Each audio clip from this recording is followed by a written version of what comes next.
अस्सलाम वालेकुम, welcome to simple recipes. आप सब कैसे हैं? उम्मीद करती हूँ कि आप सब ठीक होंगे। अल्लाह पाक आप सबको खुश रखे, आबाद रहें। आज हम बनाने जा रहे हैं रोल और समोसा की पटीज़। 1 किलो में हम ढेर सारी रोल के और समोसा की पटीज़ बनाएंगे।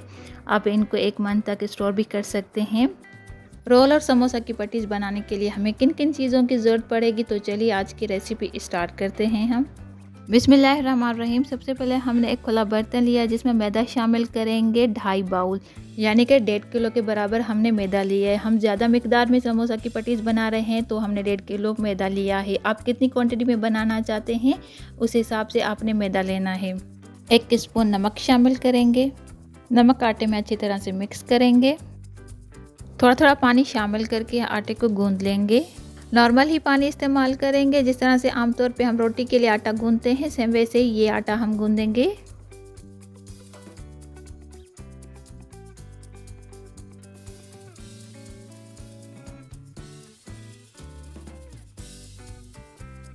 ऑलमोस्ट हमने आटे को गूंद लिया है, ना ज़्यादा सख्त रखा है ना ज़्यादा नरम रखा है। जिस तरह से हमें रोटी के लिए चाहिए सेम वैसे ही हमने आटे को गूंद लिया है। जब आटा कंबाइन हो जाए, डो की शेप में आ जाए, तो इस स्टेज पे हम शामिल करेंगे 3 स्पून ऑयल। ऑयल शामिल करने के बाद 5 मिनट मज़ीद हम इसे मुट्ठी मारेंगे ताकि हमारा आटा स्मूथली बन जाए।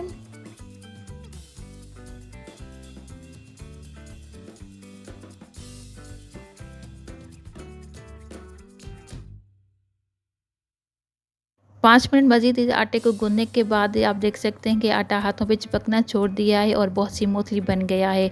अब हम इन्हें 15 से 20 मिनट के लिए रखेंगे रेस्ट पे। 15 से 20 मिनट आटे को रखने के बाद आप देख सकते हैं आटा बिल्कुल नरम हो चुका है और ये स्मूथली बन गया है। कम से कम 15 से 20 मिनट आटे को रेस्ट देना लाजमी है, इनसे रोटी बहुत अच्छी बनती है। साफ़ सरफेस पे आटे को हम रखेंगे। आटा ज़्यादा क्वांटिटी में है तो हम इनको 2 हिस्सों में कर देंगे।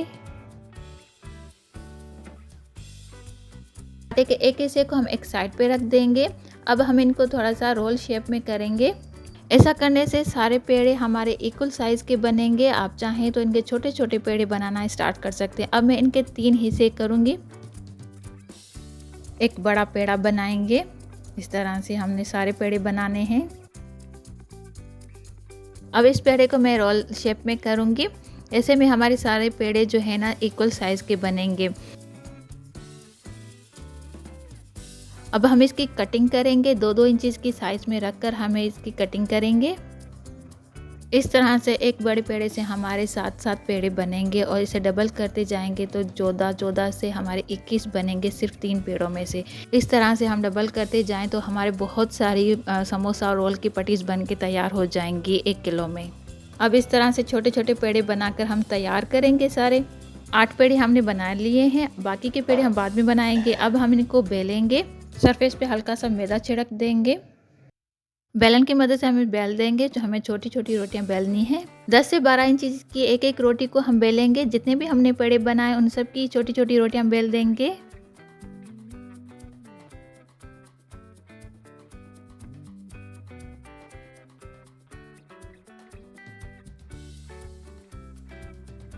छोटी छोटी साइज में हमने रोटियों को बेल दिया है।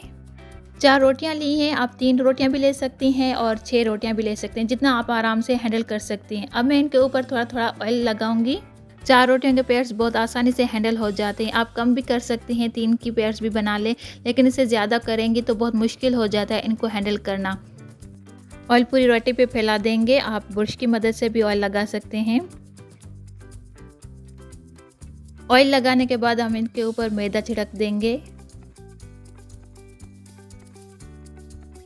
रोटी पे फैला देंगे मैदा। बस इस तरह से रोटी पे फैला देना है हमने मैदा हाथों से। अब हम रोटियों को आपस में मिलाएंगे। एक रोटी को दूसरी रोटी के ऊपर रखते जाएंगे। इस तरह से एक पेयर 4-4 रोटियों का हम बनाएंगे और लास्ट वाली रोटी इस तरह से इसके ऊपर हम रख देंगे।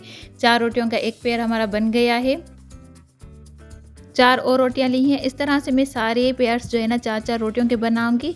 सेम प्रोसीजर को फॉलो करते हुए इसके ऊपर ऑयल लगाएंगे, फिर आटा छिड़क देंगे। आटा छिड़कने के बाद रोटियों को आपस में मिला देंगे। मैं 4 रोटियां बहुत आराम से हैंडल कर सकती हूँ। जो फर्स्ट टाइम ट्राई करते हैं वो 3 का पेयर्स बनाएं, 3-3 रोटियों को आपस में मिलाएं, वो आराम से हैंडल कर सकते हैं। इनसे ज़्यादा तादाद में ना लें रोटियाँ।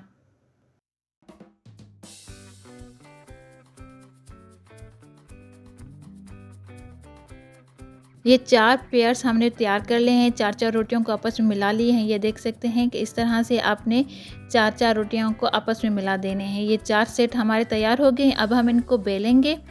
एक बड़ी सी रोटी में बेल देंगे, जितना आपका तवा है उस हिसाब से अंदाज़ा लगाकर आपने इस रोटी को बेलना है।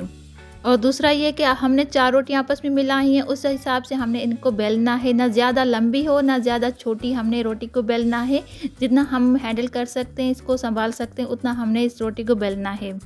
तवा गरम होने के लिए हमने रख दिया है। तवा हमने मीडियम आंच पे गरम करना है।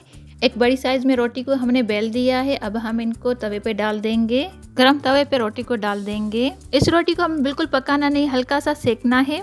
1-2 मिनट के बाद इसकी साइड को पलट देंगे। ये साइड हल्की सी सिक गई है। एक साफ़ कपड़ा लिया है जिसे मैं प्रेस करते हुए इसे घुमाती जा रही हूँ, क्योंकि ये बहुत ज़्यादा गर्म होती है। एक साइड हमारी सिक चुकी है, तो यहाँ से हम निकालना स्टार्ट करते हैं जब तक कि हमारी नीचे वाली साइड पक जाएगी। और मैं कपड़े की मदद से इसे निकालती जा रही हूँ, क्योंकि ये बहुत ही गर्म होता है। इस तरह का कपड़ा अपने साथ में रखना है, इससे आपके आसानी से शीट्स निकलती आएंगी। ये देखें फ्रेंड्स, एक पट्टी हमारी रेडी हो गई है और बिल्कुल पतली, जिससे हमारा हाथ भी नज़र आ रहा है। ज़बरदस्त बन के तैयार हो गई है। इनको हम एक साइड पे रखेंगे। अब इनकी साइड को हम पलट देंगे। ये साइड बिल्कुल सिक चुकी है, तो इनको भी इसी तरीके से हम निकालेंगे। एक साइड पे हमने ट्रे तैयार किया हुआ है, जिस पे हमने कपड़ा लगाया हुआ है। ये गर्मा गर्म शीट्स हम उस कपड़े में कवर करते जा रहे हैं। इस तरह से हमारी ये शीट्स सूखेंगी नहीं, ना ही कड़क होंगी। बहुत सारे लोगों की शिकायत होती है कि मैदा पट्टी सूख जाती हैं, कड़क हो जाती हैं। तो आपने जैसे जैसे ये पट्टीज़ उतरती जाएँ गर्मा गर्म, आपने एक साफ़ कपड़े में इनको कवर करते जाना है। इनसे आपकी पट्टीज़ बिल्कुल परफेक्ट रहेंगी, सॉफ्ट रहेंगी। बड़ी एहतियात से इन सारी शीट्स को हमें निकालना है और हल्का सा बस इनको सेकना है। हमने एक साइड में कपड़ा रखा हुआ था ताकि हमारे हाथ वगैरह जले ना। ये बहुत ही गर्म होती हैं। ये देखिए ज़बरदस्त शीट्स बन के तैयार हैं। एक और रोटी हमने तवे पे डाल दी है। आंच हमने मीडियम ही रखी है, हाई फ्लेम बिल्कुल भी नहीं रखना है। हाई फ्लेम पे हमें नहीं पकाना है, हल्का सा इनको सेकना है, फिर इनकी साइड को पलट देना है। सेम प्रोसीजर के साथ हम ये शीट्स तैयार करेंगे जिस तरह से हमने पहले तैयार की है। जैसे ही एक साइड सिक जाएगी तो हम इनको उतारते जाएंगे।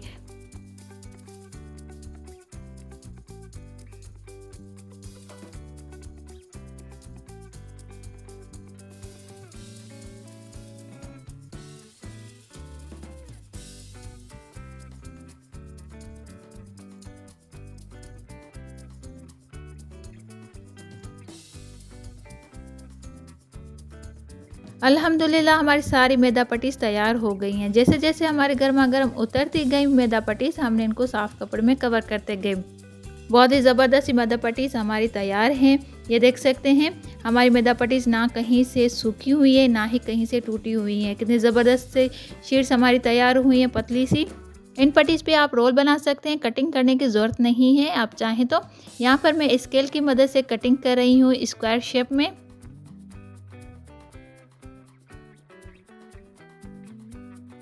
साइड की कटिंग की हुई किनारों को साइड पे करते जाएंगे।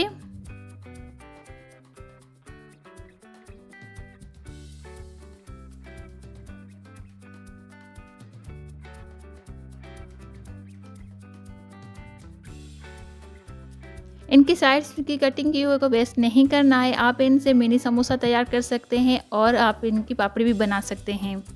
मैं हमेशा इनकी साइड की कटिंग में से मिनी समोसा तैयार करती हूँ और पापड़ी में इस्तेमाल करती हूँ। तो हम इनको एक साइड पे रख देंगे।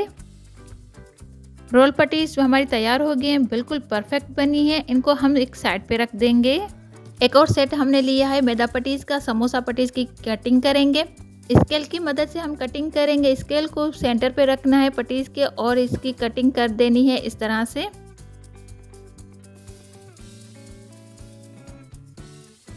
दोनों हिस्सों को एक दूसरे के ऊपर रख देंगे।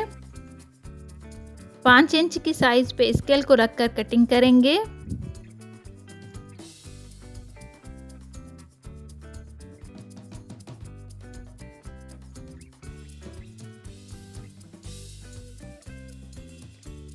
अगर आप चाहें तो इनके किनारों को कटिंग कर सकते हैं, अगर नहीं तो ऐसे ही आपके ये समोसा बन के तैयार हो जाएंगे। हल्का सा इनके किनारों को कट करेंगे।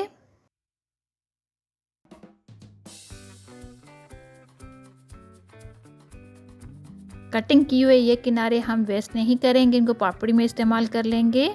इन किनारों को भी बिल्कुल भी वेस्ट नहीं करेंगे, इनसे भी हम समोसा बना लेंगे। इस तरीके से समोसे तैयार हो जाएंगे। 1.5 किलो मैदे से हमने ढेर सारे समोसा और रोल पटीज बना के तैयार किए हैं। इन सारे रोल और समोसा की पटीज को हम आराम से 1 माह तक इस्तेमाल कर सकते हैं। एयर टाइट बैग और किसी भी प्लास्टिक की शॉपर में इनको कवर करके आप 1 माह तक फ्रिज में स्टोर कर सकते हैं। आज की रेसिपी आपको कैसी लगी कमेंट में ज़रूर बताइए। अगर रेसिपी पसंद आए तो लाइक करें, शेयर करें अपने दोस्तों और फैमिली के साथ, और अगर मेरे चैनल पर न्यू है तो सब्सक्राइब करें। मिलेंगे एक न्यू रेसिपी के साथ। अल्लाह हाफिज़। Thank you for watching.